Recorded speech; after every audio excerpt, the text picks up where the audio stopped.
Magandang oras mga kababayan, mga ka-art lover. Meron tayong bigyan ngayon ng reaksyon itong viral video na naman. Tungkol kanino ba? Walang iba, kundi sa mga iskalawag na kapulisan.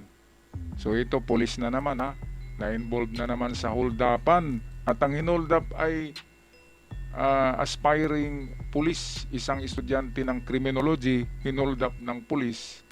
Kaya tuloy nawala ng gana. Ang criminology student na ito ay ang kanyang mga idol ang hold up sa kanya eh. Kaya ito atin na pakinggan ng balita para malaman natin kung anong nangyari. Courtesy ng GMA Integrated News.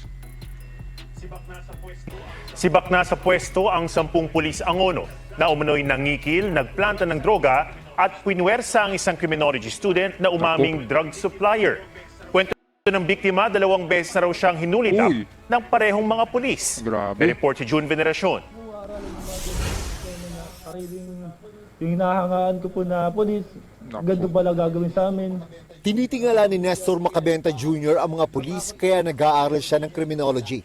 Pero di niya inakala na ang mismong mga hinahangaan niya ang mga abuso sa kanya. Nangyari yan noong November 10, 2025 nang arestuhin ng mga miyembro ng Drug Enforcement Unit ng Angono Police ang 2 magkaangkas sa motorsiklo sa barangay San Isidro sa Angono, Rizal. Ito'y kakilala ng yung nagreklamo yung 2 nag-angkas. 2 motor kasi yan magkasunod. At nilagyan ng planted na marijuana, isang supot. At ang sinabi ay ang drug lord daw ay itong si Macabenta, yung criminology student. 2 beses na daw siya nahulidap ng parihong mga pulis. Sila pa rin. Grabe talaga, no? Ako nga dito sa checkpoint namin kahapon, nagmotorsiklo ako. Yung nag-ano sa akin ay kakilala ko eh. Pero naka-helmet ako, hindi niya ako kilala. Mataas ang boses eh pag nagpara sa checkpoint. Parang feel talaga ng mga pulis na mas mataas ang kanilang katungkulan kaysa sibilyan. Yun ang kanilang feeling eh. Kasi tingin niya, nakamotor lang ako. So, mataas ang boses niya. Sabi niya, tabi ka. O dito ka. Yung gano'n na boses. Hindi dapat gano'n kasi professional tayo eh. Sila professional din. So, kahit na hindi professional, ay tratuhin nyo ng maganda sa checkpoint, mga kapulisan dyan, dahil nga, ang inyong directives ay to serve and protect the civilian. Yan ang inyong directives, hindi yung hold upin, ihulidap. Noong estudyante pa ako dyan sa Quiapo, Maynila, nag-aral ako dyan sa Fiat University sa Quezon Boulevard, Plaza Miranda. Yan yung mga dinadaanan ko araw-araw eh. 2 beses ako dyan nahulidap ng mga pulis sa Quezon Boulevard kasi uwi ako alas 9 na ng gabi, medyo kukunti na lang yung mga tao dyan. Marami nga akong nakitang hinulidap nila yung mga babae, kung matripan nila yung babae, sinasakay sa sasakyan. Ako marunong na ako eh. Sabi ko, taga diyan lang ako sa WPD oh. Diyan sa looban sa Quiapo, uncle ko yung dyan, yung chief of police. Kaya ayaw na nila sa akin. Kasi sabihin ko na uncle ko yung chief of police sa WPD sa Quiapo. Kaya hindi ako nila, isang beses lang ako nila nahulidap. Pangalawang beses hindi na. And then pag pumunta ako ng Pasay para sa kaibigan ko, dyan sa may LRT ng Pasay, sa baba dyan, ay biglang tumigil yung isang patrol car ng pulis tapos kinasahan ako ng Armalite. Sabi nila, magnanakaw ka no? Pinakita ko yung ID ko. Nakita naman nila na estudyante. Mabuti hindi ako pinick up noon eh. Diba? Kaya yun ang mga experience ko sa kapulisan sa Maynila. Grabe talaga. Bakit ganun ang mga pulis sa Maynila, no? Hoy, mga pulis dyan sa Maynila na ganyan, magsimba naman kayo. O kaya sumali kayo sa mga Bible Club. Diba? Mag-ano na kayo kasi pag nahuli kayo, ganito ang mangyari sa inyo eh. Tanggal sa serbisyo, automatic dahil merong pulis ng mga pulis, walang ibang napulkom. Okay, balik tayo dito sa balita. Saan po tubulo sila sa droga? Matapos ang ilang sandali. Sangkot umano sila sa droga. Matapos ang ilang sandali, hinarang din si Makabenta na nakamotorsiklo rin. Pinilit umano siyang pinaamin na siya ang supplier ng droga ng magkaangkas na naunang hinuli. Pinipilit po nila ako na ako raw po yung nagbibigay ng droga. Habang tinatanggi ko po yung paratang nila, paulit-ulit po nila ako sinasaktan. Hanggang sa dumating sa punto na susuputan na po yung ulo ko. Kaya napilit po akong aminin. Grabe. Kinuha pa raw ang gintong singsig ni Makabenta na bigay pa man din ng kanyang ina. Hiningan din siya ng 50,000 piso para di tuluyang kasuhan. Pero kahit ipinadala na ng kanyang kapatid ang pera Ayan, sa so e-wallet grabe, ng no? pulis, 50,000. ikinulong pa rin si Makabenta. Hindi mo ginawa. Di ba? Inagbigay na lang sila kasi nakulong eh. Tapos ngayon, sabi hindi raw nagpadala ng pera sa e-wallet, sa GCash. Kaya dito na pumalagtong si Makabenta, itong estudyante na criminology, dahil nagbayad na nga sila ng 50,000 eh, para palabasin siya. Grabe no? Hulidap, tapos ikulong ka, tapos parang ransom na naman.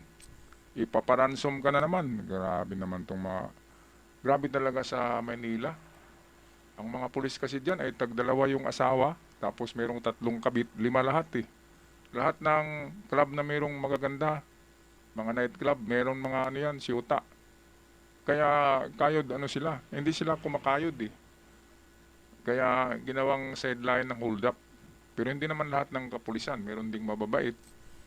Pero diyan talaga sa Maynila, grabe talaga. Diyan ako naka-experience ng pangano ng pulis. Estudyante pa ko noon, diyan sa Maynila, 1988. Nandiyan ako sa Maynila. Batang Quiapo ako, diyan ako palagi sa Quiapo. Alam ko na ang mga kalakalan diyan ng pulis.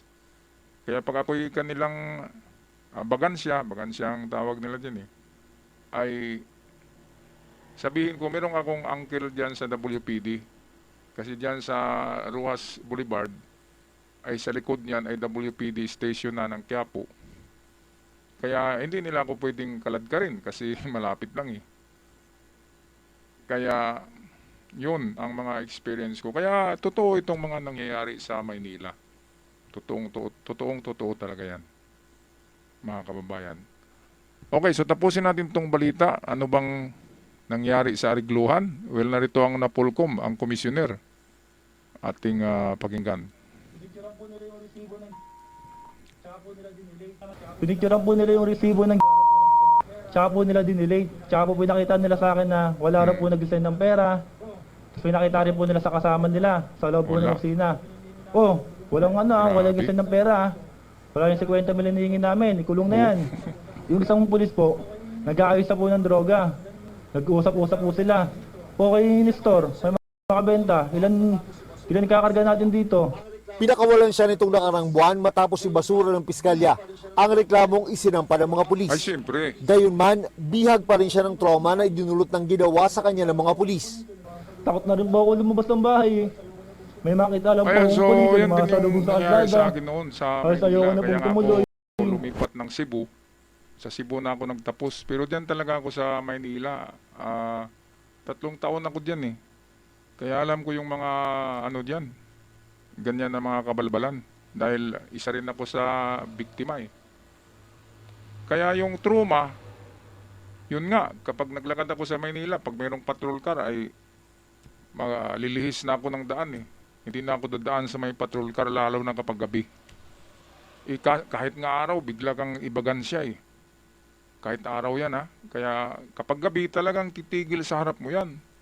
Tapos hawakan ka sa kamay, tingnan yung mga bag mo, lagyan nila ng planta. Paplantingan nila eh, lagyan nila ng marijuana o shabu. Tapos sabihin, oy may droga ka. Ganun talaga yung... Meron akong katabi diyan eh, naghintay ng sasakyan, papunta kasi kaming Novaliches. Eh merong Novaliches na ruta diyan, galing sa Quiapo ilalim, sa Etiagi. Di ba, kabisado ko yung mga sulok-sulok diyan eh. Tapos katabi ko talaga ha, babae, dalaga. Tapos nilagyan nila ng marijuana. Sabi ng babae, naku, hindi ako drug addict sir. Sabi ko, ito, tara na sa opisina. Sumama yung babae, kaya lagot yun. Alam naman natin, di ba? Kung anong gagawin nila doon sa babae. Napaka-inosenteng babae. Grabe, hanggang ngayon hindi ko yan malimutan dahil na-trauma nga ako niyan eh. May trauma ako sa mga pulis sa Maynila noong estudyante pa ako. Katulad nito. Kaya ngayon, kahit matagal na yun, almost 30 years na yata yung nakaraan. Kaya ngayon ay 50-50 yung paniniwala ko sa pulis eh. Sa checkpoint nga, ang taas-taas ng mga buses. Kung hindi ka makakotse, walang mga respeto eh. Pag nakamotorsiklo ka lang. Pag ako'y nagkotse, sir ang tawag nila sa akin eh. Pag binaba ko yung bintana, sabi, good evening sir, titingin lang po. O ang bait-bait no. Pero pag nakamotor ako, naka-helmet, matataas ang boses. Tabi ka, dito ka. Oh, lisensya mo. Oh, bakit ganito? Ang taas-taas ng boses eh. Kapag nakamotor ka lang, grabe. Kaya, serve and protect the Filipino, yan ang direktiba ng kapulisan. Hindi yung sigaw-sigawan lang na akala nila ito, hindi ito mayaman. Ay nako, lahat tayo ay tatanda, lahat tayo ay mamamatay.